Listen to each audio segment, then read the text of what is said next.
Hi, this is Gina, Associate Editor with Radiance Multidimensional Media. And here on the Interviews show today, we have Kara Udziela, Animal Pet Communicator. So interesting and different. Kara, welcome. Thank you. Thank you for joining us today. No, I'm pleased to be here. So Kara actually helped me a while ago with some issues we were having with our elderly dog. And it absolutely changed the way he behaved. He had some fear towards people and other dogs, and she spoke with him and let us know what they talked about. She gave him a new job, which completely changed in one session, completely changed his behavior. So now we don't have to separate him from people, from new people that come into the house. He welcomes people in. And just kind of mellowly cruises around with everybody, just calm and peaceful, and he's everybody's best friend now. It's the most wonderful thing. So thank you so much for that, Kara. Oh, you're so welcome. Can you remind me of his old job and his new job, please? His old job was to be a healer, and he had a hard time with that because of his behavior or his early life experiences. And his temperament, just with his breeds and all of that. But he really wanted to heal and help people. He's got this sweet, wonderful little heart. And then his new job was to be the smiler. And he smiles. He's a Jindo, so he has that kind of little smile. Yes, he's so cute. Yeah, so now instead of growling at people and being on edge with people, he just smiles at them and welcomes them, and it's just the most wonderful thing. I'm In so, one session, I cannot believe it. I'm so glad. He was a good student, right? And you guys did all that you were supposed to do to help reinforce that with him. So thank Yeah, you. yeah, thank you. Um, so now let's talk about what you do specifically. So you're an animal communicator. How is that different from being a psychic? Is there something psychic about it? I mean, there are elements of psychism to it. But I like to say that when you are choosing between a psychic or an animal communicator, you're looking at your reason for having the appointment, right? Hmm. An animal is a very unique, sentient creature in your life. And I would love to say that everyone's calling me because they're having fabulous time and they just want to know what Fido is thinking. But usually there's some worry or concern. And a psychic can predict the future. They might be able to see in the past. I'm actually telepathically communicating with your pet, and they communicate with you and with me through a series of pictures, feelings, sometimes words. And so they might show things that happened in their past, but they're going to show it in snapshots of pictures, not a coordinated sequence of events. And then this happened, and then this happened, and then this happened. And I'm not going to do something like say, he's going to die on December 11th, 2021. You see? So, and the other thing that distinguishes a psychic who can certainly also talk to pets from an animal communicator is that a well-trained animal communicator who has invested a lot of time in this arena doesn't just know how to talk to an animal, but they have a deep well of animal behavior knowledge, some nutrition knowledge, metaphysical healing tools at their disposal that work specifically for animals. So I don't only talk to animals. I also say that I leave you with, 2 or 3 Zen Den practical tools to calm your household. Right. Yes. In our experience, you reminded me, you gave us information on the kind of bed he would like, the kind of food he needs. And he gets so excited now when we feed him. He's 14 years old. I forgot to mention that. He's 14 years old, arthritic, mostly deaf, mostly blind. We thought he was just well ingrained in his behaviors, and that was just kind of that. And we did the best we could with them, but he's completely changed. And now when we bring his food dish over to his feeding place, he becomes this puppy, and he does this like floppy run over, and he runs ahead and runs back and runs ahead and runs back. It's the cutest thing. It's so fun to watch. Oh, that's so wonderful. What a nice sunset of a life to have. Yes, I'm so happy he gets to experience that. And you really gave us, in addition to the reading, the actual tools that we can implement in his day to day. Yeah. You also suggested helping him learn how to greet. So I started shredding up a little chicken, and when people come to the door, they get the little chicken container and give him chicken. And then, so now to him, everybody who comes is a potential source of chicken. That's wonderful. And I think that goes into, if he were in, deep health issues, etc., there are times when, whether it's an elderly or a younger animal, I go beyond the animal communication session into an energy work. So I work Mm, with the human and with the animal to process grief, or to look inside the body. And of course, a vet is always necessary, but right. where we can see and help energetically remove impediments to healing, I try to do that.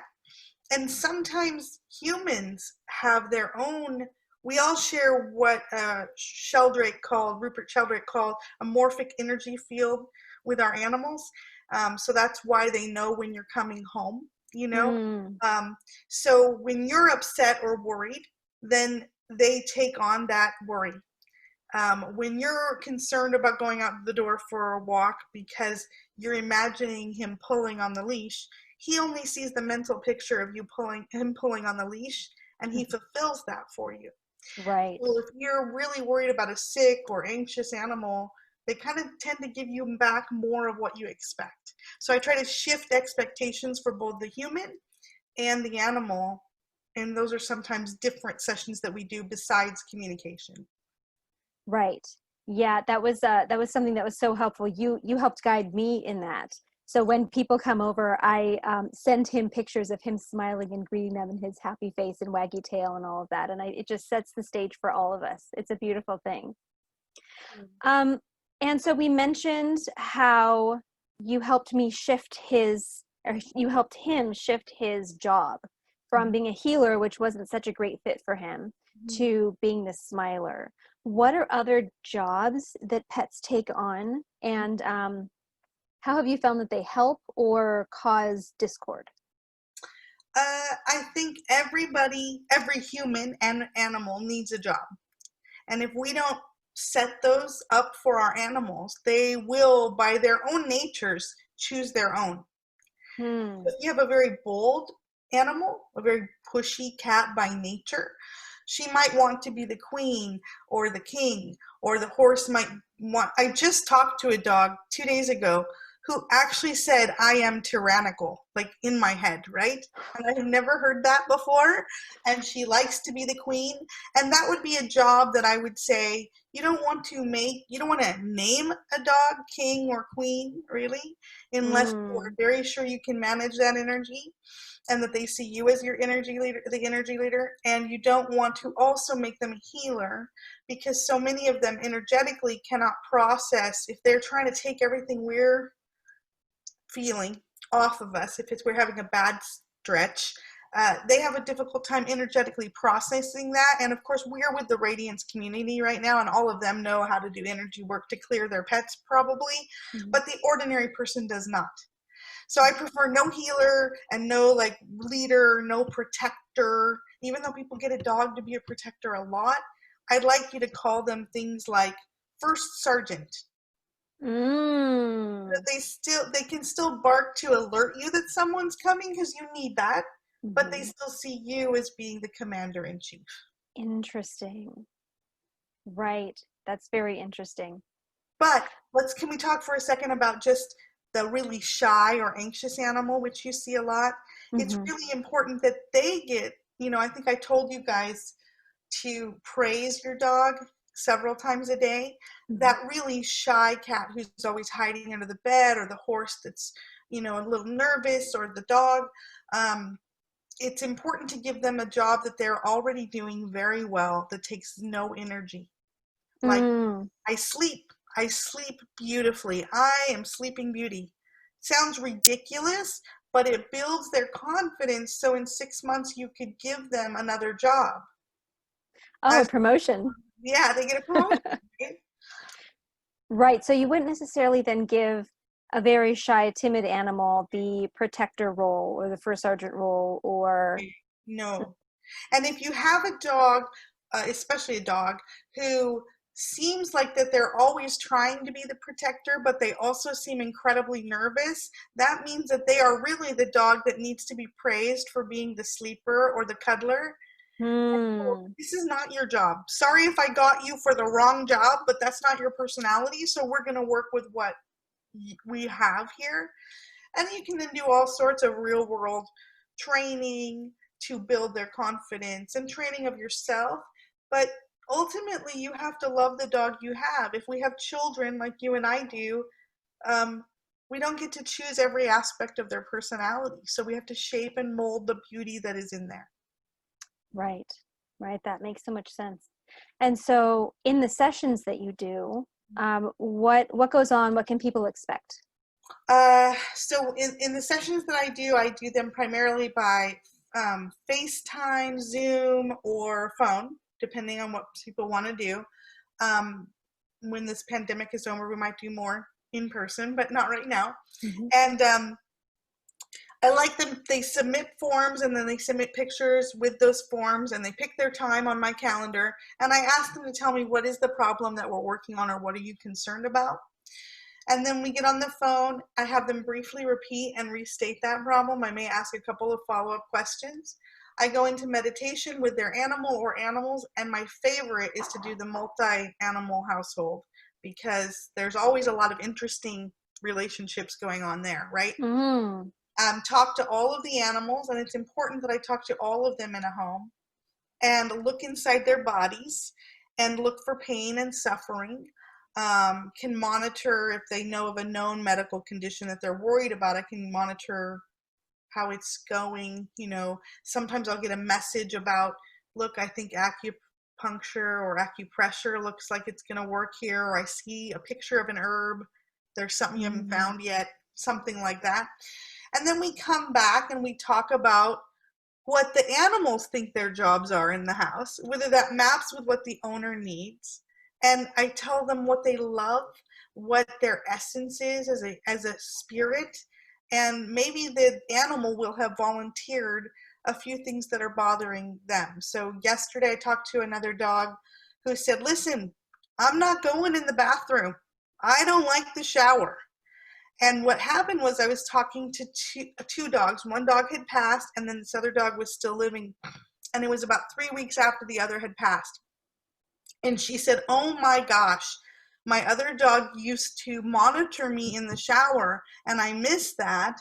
And I've been bugging Bugsy to come in here and sit with me in the shower, and he just like disappears under the bed." And I'm like, "Yeah, shower's not his favorite thing. So that's not going to be a replacement job for him."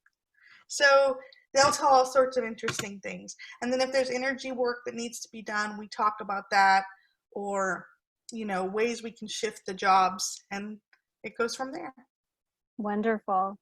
So you mentioned multi-pet households. So do you help like broker deals between cats and like the cat and the dog that don't get along? Yes.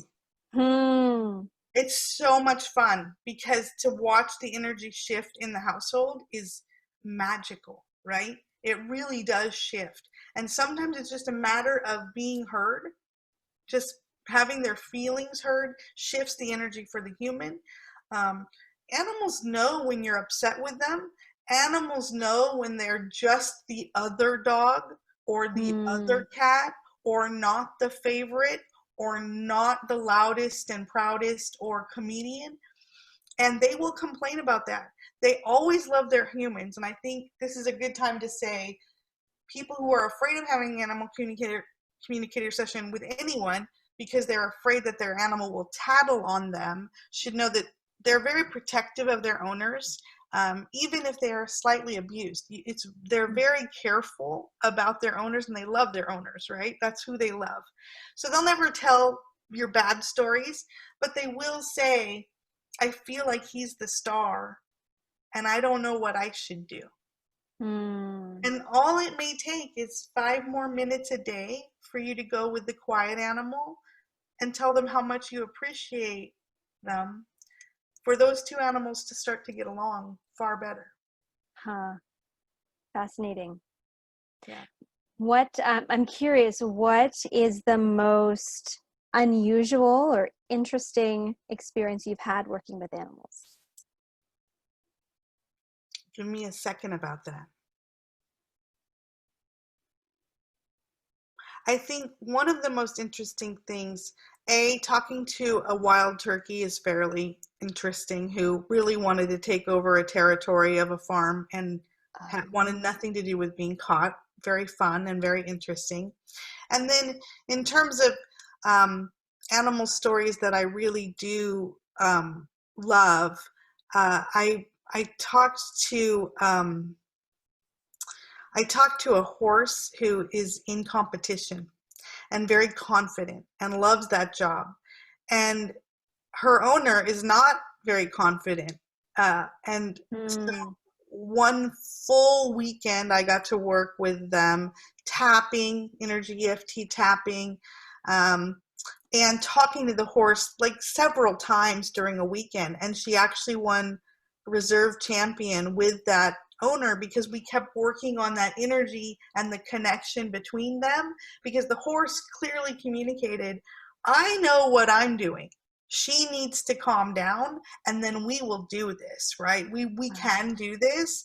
And at the same time, the horse had told me, like on a Friday, my back hurts here and I need a massage. And like by Saturday morning, I was talking to the owner saying, you didn't get that massage for that horse.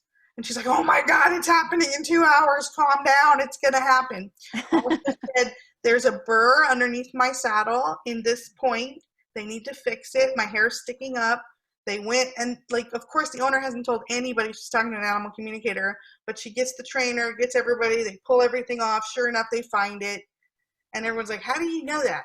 Well, because the horse is a really good communicator. Wow. That's some real concrete validation. Yes. That's not just like someone made it up or it's wishful thinking. That's real concrete validation. Yeah, it's Amazing. great. And someone I just worked on, I did energy work on a cat that's quite elderly and very ill. Last week for maybe for 3 weeks, I worked on her, and when to see the pictures from start to finish of how her fur has actually transformed, because I try to change them. I try to regress them back in my energy work to where we can allow healing. I'm not saying I'm a healer, but I try to allow healing. And she is feeling so much better and using the litter box and healthier, and her fur looks remarkable. So it's a very rewarding job. Marvelous. Wonderful. And so I would imagine you could help at the beginning when a pet is transitioning into a new home, and then also at the end when the pet is getting ready to transition into Into the next life, the yes. next life. Yes. Yes. I love sometimes clients who have lost pets will then just send me a couple pictures of two pets that they're considering between, and they don't know Mhm. which one. And I can tell them, I just give them really quick hits like, this is the essence of that animal. Is that what you want in your home? And they Yes. get to then decide which energy best fits their family. Yes. So that was another way you helped me. People watching, Kara has helped me so much. I lean on her sometimes. We were considering a cat for a specific purpose. We knew the specific purpose. And so I was able to send her pictures and say, what do you think about these kitties? What do we need to consider? What's the transition time going to be like? And we just decided for us it wasn't the right time because of the dog that we already have and considering his feelings and everything. So again, so helpful. My husband is an absolute believer. We were just talking about you last night with friends. And he was saying, yeah, I thought it was a bunch of nonsense, but sure, why not? And now he's a total believer. Well, now I think the good news is about this kind of work is now everyone communicates with animals. And now you're just much more intentional about what you're sending and open Right. to receiving too. Right. That's a great point. Right. So, Kara, how can people watching find you? Yes, you can find me on the web at www.petseyeview.com with the full EYE spelled out, petseyeview.com. I'm also on Facebook and Instagram under the same moniker. Pet's Eye View. Marvelous. Well, thank you so much for talking with us and sharing your stories. It's absolutely fascinating. Oh, thank you very much, Gina. Have a wonderful day. You too, thank you. And thanks for watching.